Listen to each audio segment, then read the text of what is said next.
Maxi nggak boleh rewel, Maxi. Mama kerja dulu, Maxi. Nggak boleh.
Oh, halo Kak Resti. Udah bisa belum? Alhamdulillah. Aku lagi ngikutin IG-nya ini, Kak Arida. Ah, iya iya. Jadi aku udah bilang sih, udah izin. Aku lima keluar ya, karena mau IG. Oh iya, nanti Kak Arida masuk. Kita nanti mulai pukul 20 tepat ya, Kak ya? Siap. Oke. Ini sengaja aku buka duluan, supaya nggak ada kendala teknis, karena pernah terjadi kendala teknis dengan Mas Haryo. Oh, iya iya. Oke. Jadi berangkat dari pengalaman itu nggak mau ada kendala teknis lagi, jadi 5 menit sebelumnya kita sudah buka. Gitu. Oh, ada Pak Bambang. Selamat malam Pak Bambang. Pak Bambang dari Polteknaker. Selamat malam Bapak. Kita nanti mulai pukul 20 pas. Udah satu sih. Ada yang Si ikutan. kecil mau IG live ya. Oh, dulu. Ini Mama jago personal branding ini. Iya, ini sambil multitasking tadi. Siap siap. Mau ikutan? Harus ikut tempat dulu ya. Belum membernya, udah member ya dari lahir kayaknya ya. Dari dalam kandungan udah member tempat ya.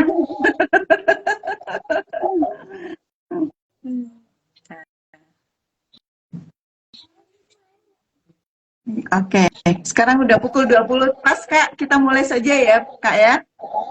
Siap.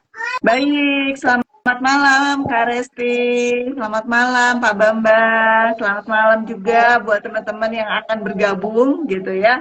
Jadi topik kita ngobrol-ngobrol kita malam ini adalah terkait dengan personal branding gitu ya. Karena saat ini Kak Resti sebetulnya itu nggak sekedar Gen Z loh Kak Resti gitu ya. Suara saya kedengeran jelas nggak Kak? Nggak kedengeran tapi videonya nggak ada nih Bu Firly. Oh, tuh kan, pasti ada gitu kan. Di tempat saya ada Videonya Kak. di Pak Resti Bambang hitam. ada nggak? Kelihatan nggak di video saya Pak Bambang?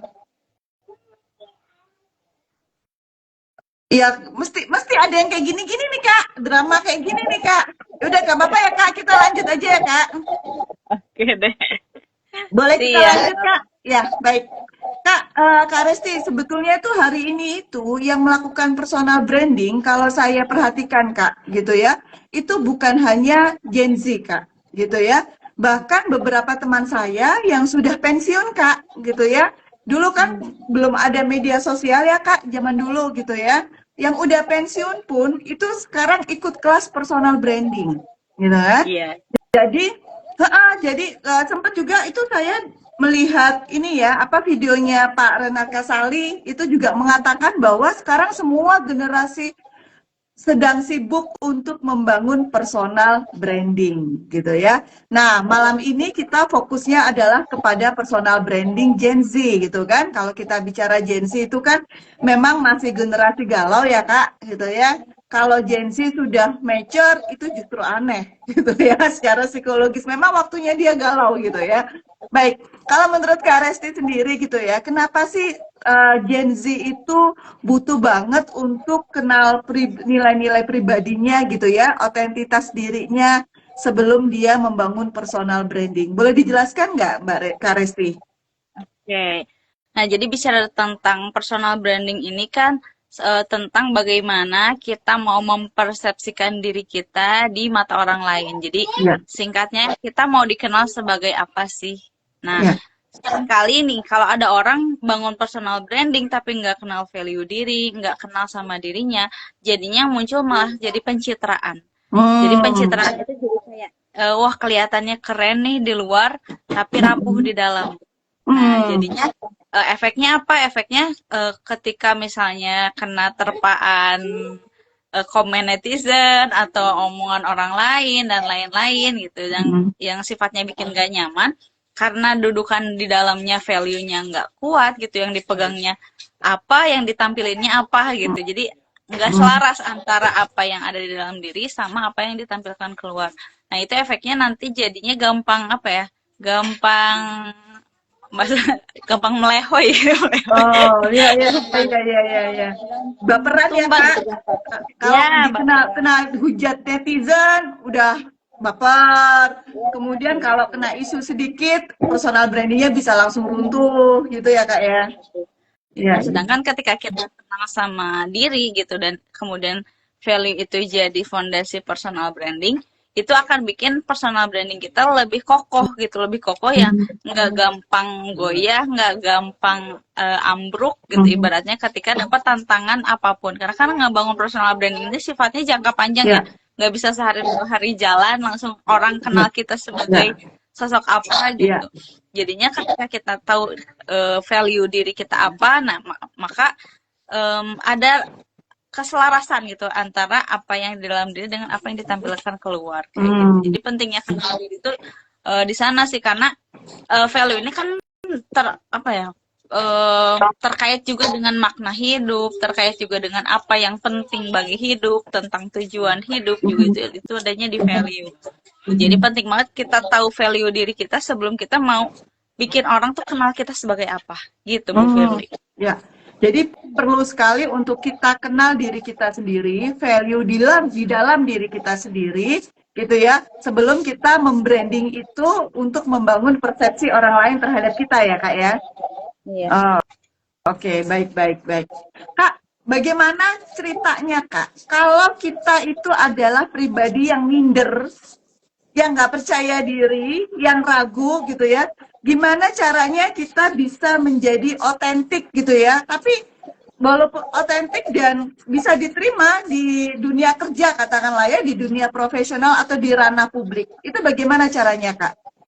Nah, Kalau ini kita sendiri pribadi yang masih sering galau, galau. masih ragu. Ya, sering galau antara menjadi diri sendiri dan profesional di tempat kerja Iya, misalnya ya. Jadi kayak kan kadang itu jadi dua sisi yang berbeda ya. iya. Tapi sebetulnya yang kita sebut dengan profesional itu bukan berarti diri kita palsu gitu. Hmm. Justru ketika kita punya value, artinya kita jujur sama diri sendiri. Kita tahu apa yang penting bagi kita tahu batasan diri, kita tahu mana yang berharga bagi diri kita, sehingga kita bisa menempatkan diri. Nah, maka ketika Mhm. udah tahu nih value-nya apa aja, misalnya aku punya value tentang spiritualitas, value tentang bertumbuh, value kreativitas, Mhm. maka kita bisa menetapkan batasan-batasan untuk kita profesional di tempat yang semestinya gitu. Jadi sesuai Hmm. konteks. Jadi orang yang punya value dia bisa menempatkan dirinya eh, dimanapun dia berada sesuai konteksnya gitu. Jadi bukan berarti nih aku orangnya misalnya pemberani misalnya. Kemudian di tempat kerja jadinya berani sama atasan, berani sama eh, Oh, iya, iya, iya. berarti mengartikan satu value yang dihidupkan dimanapun berada tuh caranya sama gitu. Bisa jadi berani dengan konteks yang berbeda gitu. Saya punya Hmm, value keberanian, berani dalam menyampaikan pendapat, menyampaikan masukan. Itu kan berarti menghidupkan value tanpa apa ya, tanpa jadi orang lain hmm, kayak gitu, Bu Feli. Jadi hmm. kita tetap Iya. bisa kok profesional dengan memegang value yang kita punya. Nah, Kak, kan tadi Kakak mengatakan gitu ya, kalau kita punya value, sebetulnya kita itu bisa memahami batasan sesuai dengan konteks sosial di mana kita berada, gitu kan, Kak? Nah, ini bagaimana caranya, Kak? Gitu ya. Misalnya tadi Kakak ngasih contoh, saya berani, tapi bukan berarti, tapi bisa membuat kita menjadi tidak semena-mena, tidak sembarangan untuk berani kepada katakanlah kepada atasan atau kepada figur otoritas di suatu lingkungan sosial gitu kan Kak gitu. Nah, ini bagaimana caranya sampai value itu membuat kita lebih aware gitu ya, lebih peduli batasan-batasan di dalam konteks sosial Kak. Oke. Nah, jadi kita perlu tahu dulu value yang pertama yang pasti kita perlu tahu dulu value apa yang kita pegang. Value ini ibarat kata kayak prinsip hidup yang kalau itu dilanggar, maka ada sesuatu yang bikin hati nggak nyaman kayak gitu. Hmm. Nah, ketika supaya kita bisa tahu paham batasan nih value-nya, maka salah satu kuncinya adalah kita bisa mendengarkan orang lain gitu, Hmm. menerima feedback dari orang lain gitu karena orang yang punya value baik gitu, dia akan apa ya, akan mudah juga melakukan proses yang namanya mendengarkan. Jadi bukan Hmm. berarti nih orang yang value-nya kuat gitu, dia jadi kayak egois, Hmm. dia jadi kayak kekeh gitu dengan Hmm. nilai-nilainya gitu. Bisa jadi dia tetap kekeh gitu, tapi dia tidak membatasi orang lain memberikan masukan sama dia gitu. Maka perlu memberikan batasannya gini. Aku punya value ini, tapi orang lain pun punya value-nya sendiri. Gitu. Jadi Hmm. batasannya di sana gitu. Jadi jangan sampai kita boleh memaksakan value kita kepada diri sendiri, tapi hindari memaksakan value kita untuk Orang lain. orang lain kayak gitu. Misalnya nih Hmm. kayak aku punya value kebersihan misalnya. Kemudian di tempat kerja atau di tempat lingkungan sekitar kayak ih kotor gitu. Akhirnya kita Hmm. jadi menuntut orang lain Hidup gitu. Sibuk sama. menuntut orang lain gitu, tapi lupa menghidupkan value diri kita sendiri. Ya udah kalau emang value aku kebersihan ya mulai aja dengan apa yang bisa aku lakukan kayak gitu, dengan Hmm. memastikan meja kerja rapi, memastikan tempat Hmm. apa ya, tempat area aku berada itu nyaman kayak gitu, ada sampah dibuang kayak gitu. Jadi kita perlu perlu pegang value kita tapi jangan paksakan orang untuk ngikutin gitu apa yang kita mau gitu karena orang pun Hmm. punya value. Ya. Jadi harus menghormati ya Kak ya, menghormati value kita dengan kita melakukan satu action gitu ya, satu tindakan sesuai dengan value kita, tetapi kita juga harus menghormati value orang lain gitu ya, supaya kita tidak memaksakan orang lain berperilaku seperti maunya kita. Karena Ya, orang lain punya value sendiri. Seperti itu ya Kak ya, ketika kita memahami batasan.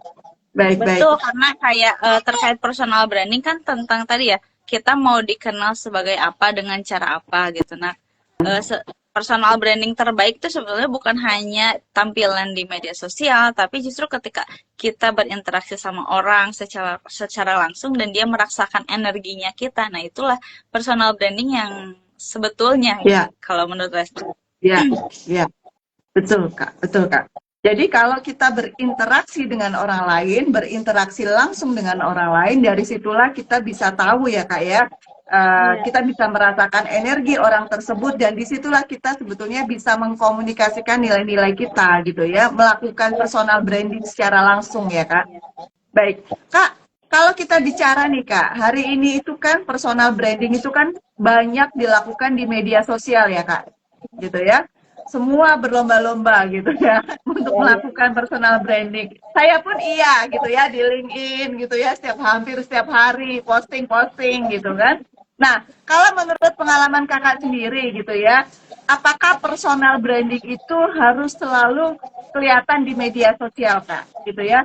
Kemudian bagaimana cara kita membangun branding yang konsisten di dunia nyata maupun di dunia digital kak? Nah, menarik. Jadi kalau ditanya apakah kalau kita punya personal branding tuh harus nampil di medsos terus gitu ya. Gitu. Sebetulnya medsos itu ibarat kata kayak etalase. Dia hanya salah satu cara untuk mengomunikasikan value kita lewat personal branding yang kita punya. Tapi secara misalnya apakah itu hanya satu-satunya jalan? Enggak gitu. Kita bisa nampilnya di banyak hal dengan lewat karya kita, lewat tulisan-tulisan kita, atau misalnya lewat interaksi kita sama orang lain. Yang tadi Resti bilang gitu bahwa justru personal branding terbaik itu bukan yang cuman tampil di media sosial, tapi gimana yang di media sosial dengan di kehidupan nyata tuh ya selaras. Nah, Resti kan belajar juga nih tentang neurosemantik ya, Bu Firly. Jadi kalau di ilmu neurosemantik itu jadi ada namanya keselarasan gitu tentang apa yang dipikirkan, Kak, izin dirasakan, ya.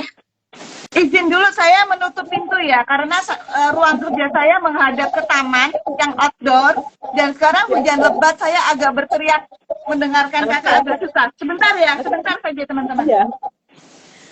Teman-teman mau tanya dulu video Bu Firly kalau di teman-teman muncul nggak ya? Kalau di Resti soalnya videonya gelap nih. Ini ada 9. Oke, sudah Kak. Sudah kembali. Saya sudah kembali. Iya. Aku udah kembali. Ya, silakan Kak. Mohon maaf ya tadi ke distract sama itu. Sama suara hujan lebat banget. Mangga Kak, mangga. Ini Resti penasaran kan Resti nggak bisa lihat wajah Bu Firly kenapa ya? Iya. Yang lain bisa nggak sih? Oh, yang lain muncul katanya ada. Ya, jadi yang tadi Kak pertanyaannya aku ulang ya Kak ya, personal branding itu apakah harus selalu kelihatan di media sosial dan bagaimana, itu yang pertama. Yang kedua adalah bagaimana cara kita membangun personal branding yang konsisten, baik di dunia nyata maupun di dunia digital Kak. Yang tadi apakah harus selalu tampil di media sosial? Enggak jawabannya ya. Jadi orang ya bisa memilih apakah dia mau tampil di media sosial atau enggak.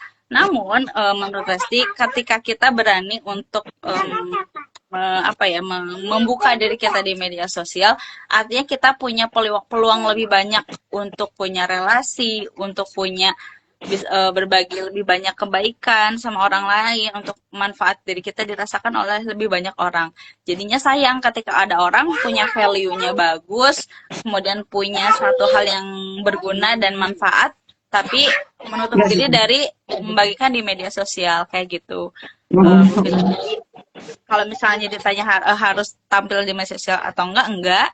Tapi alangkah sangat berguna gitu personal brandingnya dan value yang dimilikinya ketika manfaat buat lebih banyak orang lewat media sosial. Dan pertanyaan berikutnya tentang gimana caranya ya membangun yang konsisten.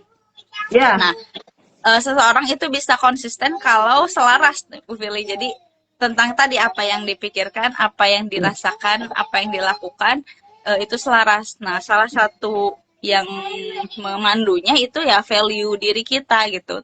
Misalnya kayak Resti salah satu value-nya tentang spiritualitas gitu dan pertumbuhan diri. Jadinya ketika value itu kita sadari, misalnya Resti sadar nih aku punya value spiritualitas, aku punya value pertumbuhan diri, maka apa yang aku tampilkan itu akan sangat mudah akan lebih mudah konsisten ketika selaras dengan value yang dipegang gitu. Kan Resti sharing tentang gimana berbagi ilmu, berbagi gimana melakukan kebaikan-kebaikan sederhana, gimana kita membangun kembali makna kehidupan dan lain-lain kayak gitu Bu Firly. Jadi kalau gimana caranya membangun yang konsisten, kenali dulu value-nya, kemudian sadari apa yang penting di hidup kita, tujuan kita mau kemana, dan siapa orang yang ingin kita bantu. Ya, ya, ya. Jadi kita harus memahami dulu ya Kak ya. Pertama adalah tadi itu sebetulnya nggak harus lewat media sosial gitu ya. Tetapi kalau kita melakukan branding di media sosial, seperti malam ini ya Kak, kita berdua Iya. melakukan branding di media sosial, itu kan lebih banyak lagi orang-orang yang mendapatkan manfaat dari ilmu Kakak gitu ya. Kemudian yang kedua, bagaimana caranya kita menjadi konsisten. Konsisten itu dicapai kalau kita nggak pakai topeng ya Kak, Iya, betul. gitu Karena ya. ibaratnya tadi ya itu kalau pakai topeng kadang kita lupa topeng apa yang lagi kita pakai Dia, misalnya gitu. Jadi dia itu yang bikin nggak betul Kak, konsistennya. betul. Dan sepengetahuan saya Kak, gitu ya, di umur sekian gitu ya Kak, saya udah 40 tahun ini 49 gitu ya. Di umur segini tuh saya paham bahwa gitu ya, untuk menjadi seorang yang suka berpura-pura itu adalah butuh kecerdasan tersendiri. Iya. Nah, ya kan kalau kita nggak cerdas, kita nggak bisa loh berpura-pura secara konsisten gitu ya. Sesuai dengan konteks gitu kan, gitu. Ya, ya, ya.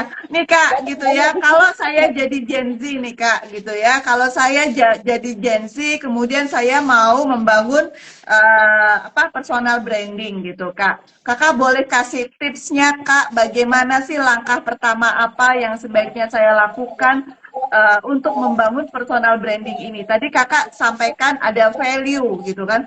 Saya kan masih masih nggak ngerti nih gitu kan. Teknisnya seperti apa nih Kak? Kalau saya sebagai Gen Z, silakan Kak. Oke. Kalau nyari tahu value sebetulnya ada asesmennya sendiri ya Bu Firly. Nah, cuman kalau pengen secara mudahnya kita coba dirasain dulu apa sih hal yang sering bikin kita terganggu. Hmm. Misalnya aku paling nggak suka deh lihat eh, baju numpuk misalnya di rumah misalnya, atau aku paling nggak suka dan lihat orang nyerobot jalan Ya. kayak gitu. Nah, di balik perasaan ketidaksukaan kita atas sesuatu itu tuh ada nilai yang sebetulnya kita pegang. Nah, Oke.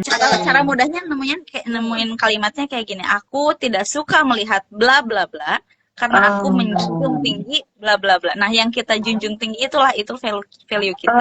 Misalnya, Oh. aku nggak suka lihat rumah berantakan karena aku punya value kerapihan. Ya. Misalnya, aku nggak suka lihat orang yang hidupnya tanpa makna gitu karena aku punya value spiritualitas.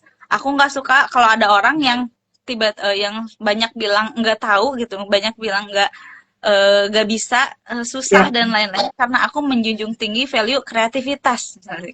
Kayak Oh, gitu. ya, ya, ya. Jadi salah satu cara nemuin value-nya kita deteksi nih apa hal yang sering mengganggu Mm-mm. kita, dan di balik itu ada value sebetulnya yang sedang kita jaga kayak gitu. Nah, kemudian kalau bikin personal branding itu bisa dilihat dari hal-hal yang kita suka lakukan, yang kita bisa ibaratnya kalau diajak ngobrol itu bisa topiknya nggak habis-habis gitu. Kita bisa ngobrol dari A sampai Z, bahkan kalau Hmm. diajak ngobrol sampai jam 3 subuh pun kita bisa Ayo. gitu. Ayo gitu. Nah, itu hal-hal yang sebetulnya kita punya punya kelebihan di sana yang bisa kita bagikan dan jadi apa ya, jadi kebaikan buat orang lain gitu. Hmm. Bahkan orang lain bisa bisa jadi melihat diri kita punya kapasitas di sana gitu. Oke. Itu kalau tentang Jadi oke. Jadi cara praktisnya, tipsnya adalah aku tidak suka titik-titik karena aku punya nilai titik-titik. Gitu ya Kak ya? ya ya itu. Ya, oke. Karena aku menjunjung tinggi titik-titik lah, gitu ya. Aku tidak suka titik-titik karena aku menjunjung tinggi titik-titik, gitu ya. Oke, itu tips yang keren banget itu teman-teman Gen Z, gitu ya. Jadi kalau ada teman-teman Gen Z yang menyimak sekarang, gitu ya, paparan dari Kak Resti, ambil kertas, ambil pulpen untuk menemukan value, dan mulai tuh di list tuh, gitu ya. Aku tidak suka apa karena aku menjunjung tinggi apa gitu ya. Mulai di list tuh setelah IG live ini. Nah, Kak, kalau menurut pengalaman Kakak gitu ya, itu biasanya kita berapa lama Kak gitu ya? Kita bisa mulai nama kita, branding kita nih Kak, mulai kelihatan di market itu biasanya butuh waktu berapa lama Kak? Ini saya juga Lama. belajar nih dari Kakak, berapa lamanya nih? Ini berdasarkan pengalaman Resti aja ya, karena Resti belum mencari risetnya lebih spesifik gitu Ya. tentang berapa lama. Tapi ketika teman-teman udah mengenali diri dan tahu mau ibaratnya mau mempersepsikan diri di mata orang lain seperti apa berdasarkan otentisitas diri yang jadi apa adanya yang mampu menempatkan diri gitu. Jadi otentik itu bukan berarti apa adanya yang sembarangan gitu. Justru otentik itu kita apa adanya yang disertai dengan nilai kebaikan dan itu tuh apa ya bisa kita tempatkan di konteks yang tepat kayak gitu tadi. Jadi otentik tuh ya apa adanya yang udah ditambahkan dengan nilai tadi gitu. Kita apa adanya tapi aku punya nilai yang justru itu bisa aku bawa memberikan aku batasan di konteks tertentu gitu. Nah, kalau berapa lamanya tergantung nih, tergantung rajinnya teman-teman untuk membuka diri di umum. Nah, jadi kalau berapa publik ya, jadi berapa lamanya itu tergantung. Tapi kalau yang Resti rasa itu kalau secara hitungan ya, minimal kita pernah bikin kurang lebih 100 konten. Nah, itu bisa kelihatan tuh mulai kuat personal branding yang dilihat sama orang secara konsisten tapi ya. Jadi kita bikin satu konten di media, kita bicara konteksnya media sosial ya Bu Fili. Jadi kalau di media sosial misalnya akan cukup kuat itu minimal kita udah punya 100 ya portofolio lah ibaratnya udah punya 100 komunikasi diri dengan orang lain gitu lewat konten itu akan lebih mudah orang ngelihat personal branding kita apa. Tapi kalaupun teman-teman misalnya baru mulai gitu, oh berarti lama banget bikin 100 postingan, 100 konten gitu. Itu tadi. Iya Kak, saya juga mikir itu tadi Kak. Langsung gitu. Personal branding bisa dibangun mulai dari saat ini juga bahkan dengan apa? Nah, nih Resti kasih spill-nya ya. Kalau di Resti ada kelas konten nih, Bu Firly, salah satu materinya kan juga tentang personal branding dan yang itu kita tuangkan di bio Instagram kita. Nah, jadi membangun personal branding itu sesederhana kita membangun bio Instagram kita. Membangun bio Instagram bisa berapa sih sehari juga bisa jadi kok gitu.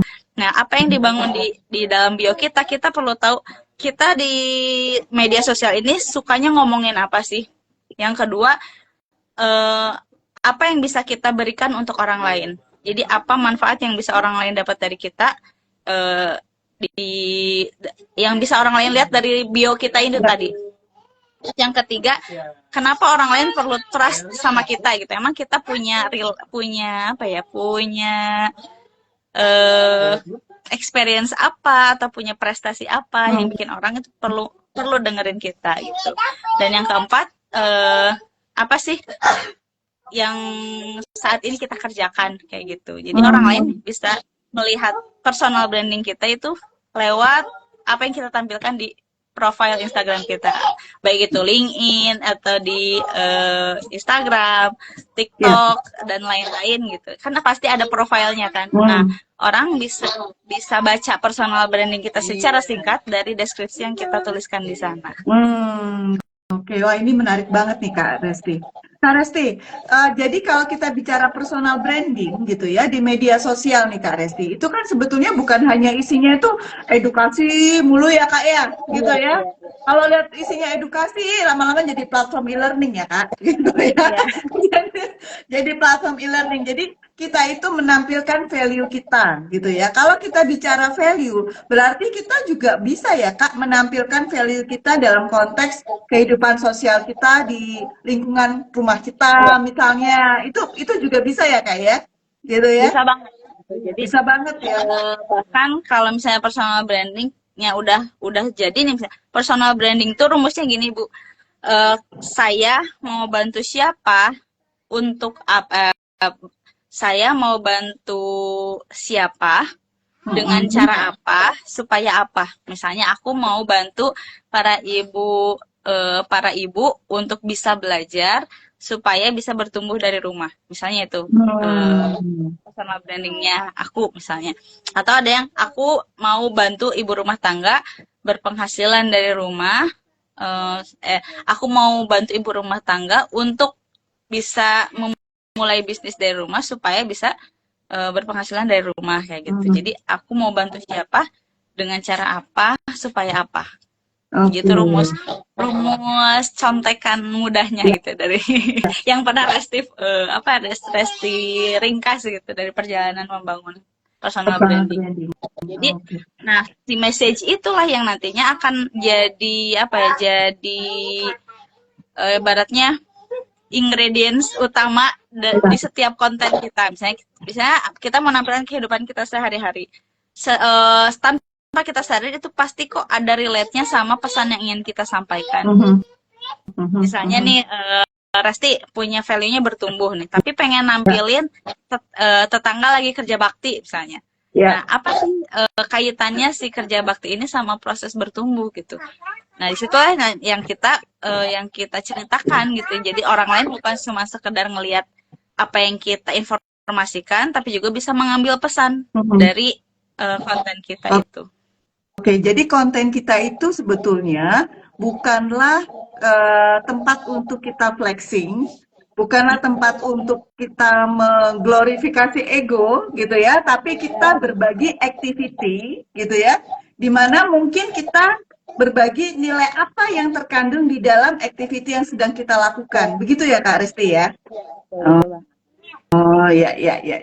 Nah Kak Resti, kalau di Gen Z nih Kak, gitu ya, kalau menurut Kak Resti sendiri gitu ya,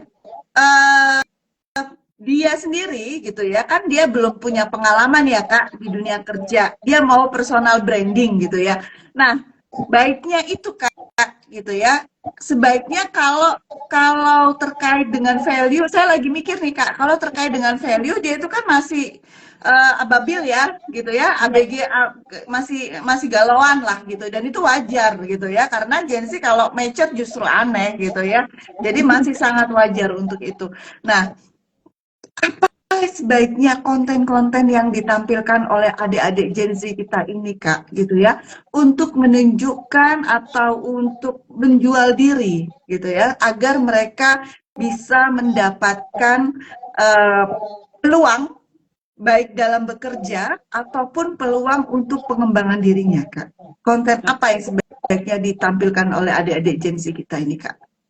Kalau yang mau cara mudahnya Bu Fili, tampilkan hal-hal yang kita senang lakukan gitu, kontennya kita punya passion di sana, ingin ibaratnya yang berbinar gitu, aktivitas yang kita berbinar kalau ingin dilakukan, karena sesuatu yang kita lakukan itu pasti karena kita punya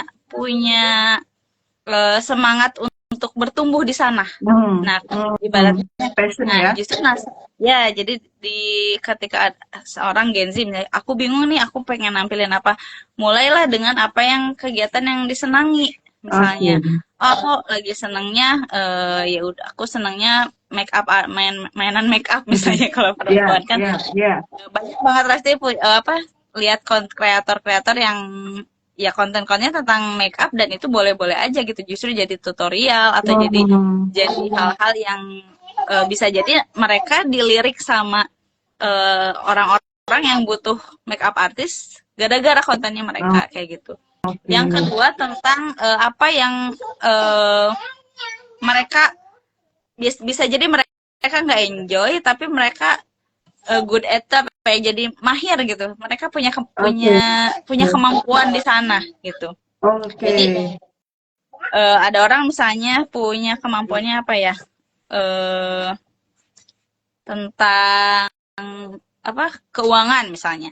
Ada Gen Z sukanya ngulik tentang keuangan, tentang bagaimana mengatur finansial di usia muda dan lain. Walaupun dia nggak passionate di sana, tapi ketika dia punya kapasitas bicara di sana, ya bisa tuh ditampilin jadi personal brandingnya untuk jadi value yang bisa dilirik oleh orang lain gitu. Karena kan kita dibayar itu berdasarkan ada orang yang butuh tuh, kita punya solusinya gitu kan sebetulnya. Iya, betul Kak.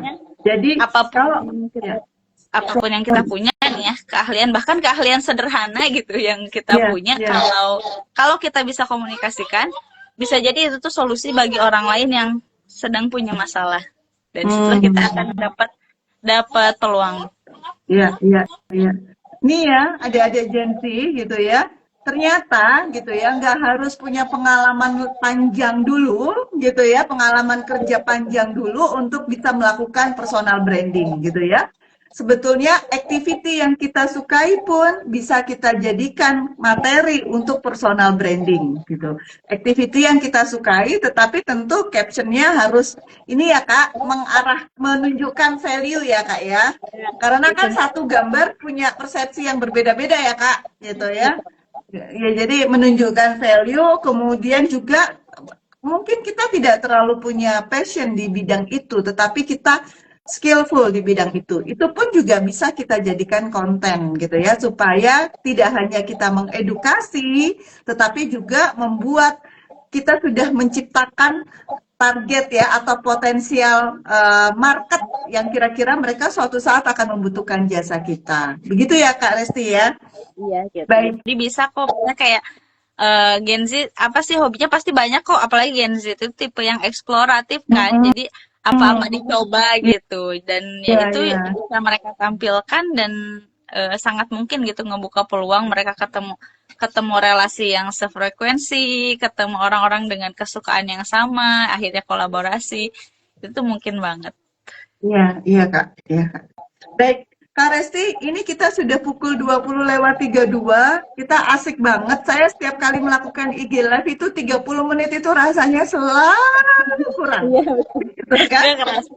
Iya, selalu kurang. Karena narasumber saya ngasihnya daging-daging semua ini ceritanya gitu ya. Berapa harga daging sekilo sekarang? Ini dikasih gratis sama para narasumber saya ini. Baik Kak Resti, kita malam ini untuk IG Live kita akhiri ya Kak Resti. Kalau saya boleh menyimpulkan gitu ya, secara keseluruhan tadi. Sorry, saya kasih kesempatan dulu. Teman-teman ada pertanyaan nggak? Satu pertanyaan aja ya. Ada pertanyaan? Satu pertanyaan? Nggak ada? Oke, baik. Sebentar, saya lihat dulu. Ada pertanyaan nggak? Oh, nggak ada Kak. Nggak ada pertanyaan. Oke. Belum ada. Oke, baik. Nggak ada pertanyaan. Baik, kalau tidak ada pertanyaan, saya akhiri untuk IG Live kita malam ini. Kemudian kita akan kembali lagi untuk IG Live di Kamis malam dan Kak Resti, harapan saya akan menjadi narasumber juga untuk berbagi ilmu yang lain karena Kak Resti ini ilmunya banyak, teman-teman, gitu ya. Kalau ada yang berminat, aduh saya mau private nih untuk personal branding gitu ya. Boleh, kan ada di IG saya, boleh DM beliau langsung. Saya sudah mention beliau. Saya Siap. sudah mention beliau untuk kemudian silakan hubungi beliau langsung ya. Baik, teman-teman terima kasih banyak atas kehadirannya malam ini. Kak Resti terima kasih banyak sudah menjadi narasumber yang berbagi ilmu yang luar biasa gitu ya. Di mana kita sudah mendapatkan kata kunci, bagaimana kita menemukan value, saya mau bantu siapa dengan cara apa supaya apa gitu ya. Kemudian tidak harus dengan apa namanya tidak harus edukasi terus ya, tapi juga kita bisa activity kita sehari-hari pun yang sesuai dengan passion kita maupun yang skill kita pun juga bisa kita jadikan konten gitu ya. Dan janji jangan ragu gitu ya untuk menemukan value-nya. Baik Kak Resti, terima kasih banyak gitu ya. Semoga bermanfaat, saya yakin sangat bermanfaat buat teman-teman Gen Z dan sampai ketemu lagi Kak Resti. Terima kasih banyak. Assalamualaikum warahmatullahi wabarakatuh teman-teman dan Kak Resti. Assalamualaikum. Dadah. Saya close ya, izin saya close. Makasih banyak teman-teman yang udah nyimak. Iya, dadah Kakak.